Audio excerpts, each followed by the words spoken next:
Hi అండి అందరికీ. నేను మీ నాగేంద్ర. అదే అదే బాగుందా నాగదత్త. ఎందుకు ఆగిన? హాయ్ అండి అందరికీ. నేను మీ నాగేంద్ర. ఈరోజైతే నేను ఏం చేస్తున్నానంటే అవిసి గింజలతోటి లడ్డు చేస్తున్నా. అవిసి గింజలు ఇంకా తాటి బెల్లం ఈ రెండుతో చేస్తున్నాను అనమాట. రండి చూపిస్తాను. పొయ్యి వెలిగించుకొని పొయ్యి మీద ఒక బాండె పెట్టుకోవాలి. ఇది మట్టి కుండ కాబట్టి ముందుగానే వేసుకోవాలన్నమాట. శరవ ఏడెక్కక ముందే వేయాలి. అవిసి గింజలు నీట్గా ఉండేలాగా చూసుకోండి, మట్టి గిట్టి ఏం లేకుండా.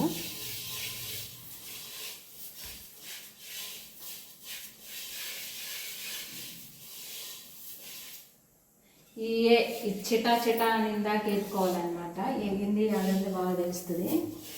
వీటిల్లో పల్లీలు ఇంకా నువ్వులు అవన్నీ వేసి చేస్తారు. కాకపోతే నేను అచ్చము అవిసి గింజలతోటే చేస్తున్నా. నేనైతే ఈ నీట్గా సెరిగినాను అనమాట.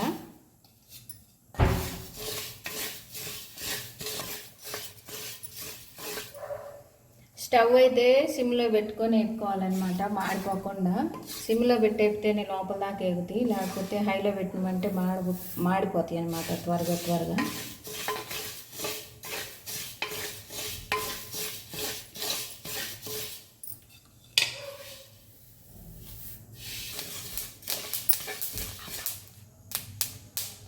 ఇప్పుడైతే చిటా అంటుంది, ఇంకా కొంచెం అనాలన్నమాట.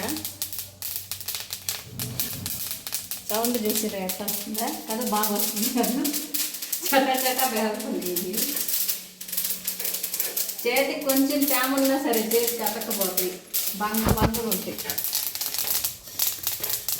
అవిసి గింజలతో లడ్డు మాత్రం, అవిసి గింజలు ఏ రకంగా కడుపులేకపోయినా హెల్త్కి అయితే ఆరోగ్యానికి చాలా మంచిదంట. నడుము బాగా బీస్తుందంట. తినండి అందరూ అవిసి గింజలు. ఇదైతే బాగా వేగిపోయింది అనమాట. చెట్ట పేలుతుంది. స్టవ్ బంద్ చేసిన.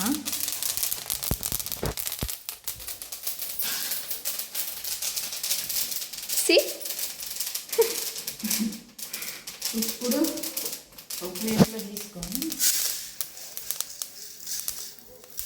వావ్, కొండ మాడింది. మసిగుడ్డ పెద్ద మసిగుడ్డ పెద్ద తెచ్చే అబ్బా ఉంది కాబట్టి వేడి ఉంటుంది కదా. అడుగులు ఉన్నాయి చూడండి, చటక్కన కాదు, వేలు పడుతుంది. నాకు పెట్టింది తల్లి. దీంట్లో కూడా ఎగురుతున్నాయేమో.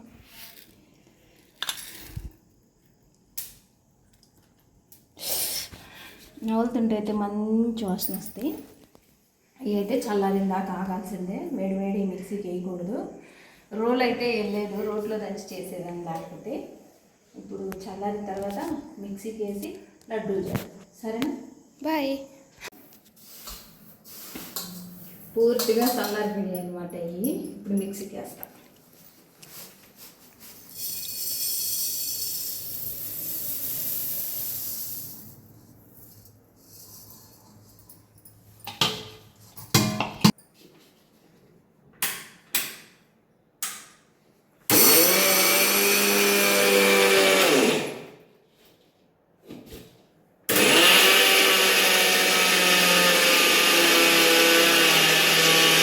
ఈ విధంగా మిక్సీ పట్టుకోవాలన్నమాట. ఇప్పుడు బెల్లం కూడా వేసేద్దాం ఇందులో.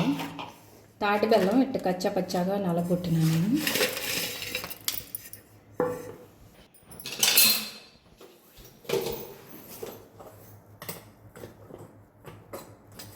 తిరుగుతుందా సార్? తిరగట్లేదు.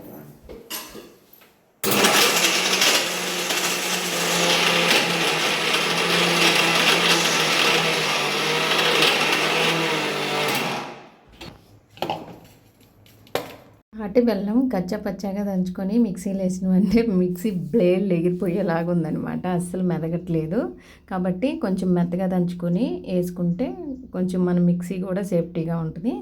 నేను అచ్చం తాటి బెల్లం అయితే తీపి సరిపోలేదని చెప్పి పిల్లలు తినరని మళ్ళీ ఎక్స్ట్రాగా మామూలు బెల్లం కూడా వేసాను అనమాట. అప్పుడు అది సగం ఇది సగం వేసుకున్నామంటే తీపి సమానంగా ఉంటుంది. తీపి తక్కువ ఉంటే మనమైతే తినగలం, కానీ పిల్లలు తినరు కాబట్టి తీపి సరిపోవాలంటే కొంచెం ఈ మంచి బెల్లం కూడా వేసుకుంటే బాగుండిద్ది అనమాట. 2 రకాల బెల్లాలు వేసి ఇంకా అవిసె గింజలు అయితే ఈ విధంగా మెత్తగా పిండి పట్టేసినాను అనమాట.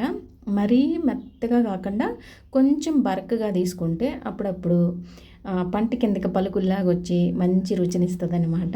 ఇంక ఈ స్టేజ్లో నెయ్యి వేసుకొని కలుపుకొని లడ్డులాగా చుట్టుకోవచ్చు. కాకపోతే నా దగ్గర అప్పుడు సమయానికి నెయ్యి లేదు కాబట్టి మేమైతే ఇలాగే తినేస్తాం అనమాట.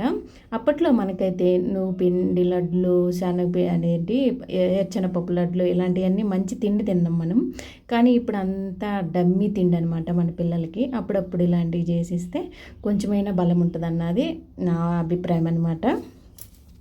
అప్పుడు మన చిన్నప్పుడు తిండే వేరు కదా. లడ్డూలుగా కావాలంటే ఈ విధంగా కూడా అవుతున్నాయి, కానీ కాకపోతే అది ఇడిపోతుంది అనమాట. కొంచెం ఆరేసరికి గట్టిగా ఉండదు. నెయ్యి వేస్తే బాగుంటుంది. ఏదైనా నేను వంట చేస్తున్నానంటే ఫస్ట్ నుంచి స్టార్ట్ చేసిన కాడ నుంచి అయిపోయిన దాకా తింటానే చేస్తానన్నమాట. టేస్ట్ అయితే చాలా చాలా బాగుంది. ఒకసారి మీరు ట్రై చేయండి. అది తింటేనే మనం ఆ ఫీల్ తెలుస్తుంది అనమాట, చెప్తే కాదు. ఇంక ఈ విధంగా పిండిని నేను ఒక గిన్నెలో వేసి పెట్టుకుంటున్నాను అనమాట. ఈ లడ్డూలు అయితే నేను మీకు చూపించడం కోసం ఊరికి సింపుల్గా అలా చేసిన. నేను లడ్డూలు అయితే చేయలేదు. ఇది మా పని దగ్గరికి మా పిల్లలకి ఎత్తుకోకపోతే అది అంగన్వాడీలో ఇస్తారు కదా పిండి, ఆ పిండి అనుకుని 3 రోజుల దాకా అస్సలు తినలేదు. 3వ రోజు ఏం తినేలేక ఇదేంటిదని వాళ్ళు అప్పుడు తల కొంచెం తీసుకొని నోట్లు వేసుకుంటే చాలా బాగుండిందంట. ఇంక నేను తెల్లారి పోయలేక ఆ పిండి లేదు. తెల్లారి తినాలనిపించి నేను చూస్తే లేదు. పిండి ఎదురా అంటే అది ఇన్ని రోజులు ఏం పిండేనని మేము పక్కన వేసిన ఉప్మా బడి పిండి అని. కానీ అంత బాగుంది చిన్నమ్మ, అది ఏమి గింజలు అయ్యి అసలుకి నేను ఎప్పుడు తినలేదు అన్నట్టుగా అడిగినరు. నిజంగా అవిసె గింజలతోటి చేసిన పిండి కానీ లడ్డూలు కానీ టేస్ట్ అయితే లెవెల్. ఒకసారి మీరు కూడా ట్రై చేయండి. ఎలా వచ్చింది ఏంటి అన్నది మాత్రం కామెంట్ ఇవ్వండి. ఇది బయట కొనాలంటే మాత్రం రేట్ లెవెల్లో ఉంటుంది. మాలాంటి వాళ్ళు అయితే అస్సలు కొనుక్కొని తినలేరు అనమాట. నేనేదో సరదాగా చెప్పట్లేదబ్బా. ఒకసారి మీరు షాప్లో అడిగి చూడండి, వాటి రేటు తెలుస్తుంది. ఇంకా అవిసె గింజలు అయితే మనం ఒక 1/4 కిలో అలా తెచ్చుకుంటే చేసుకున్నామంటే అందరం తినొచ్చు అనమాట. ఒకసారి మీరు కూడా ట్రై చేయండి. ఇంతకీ ఈ వీడియో ఎలా అనిపించింది, నచ్చిందా మీకు? నచ్చితే మాత్రం లడ్డూలు ఎలా ఉన్నాయి ఏంటి అనేది మాత్రం కామెంట్ ఇవ్వండి. ఒక మంచి వీడియోతో మళ్ళీ కలుస్తా. అప్పుడు దాకా సెలవు. బాయ్ అందరికీ.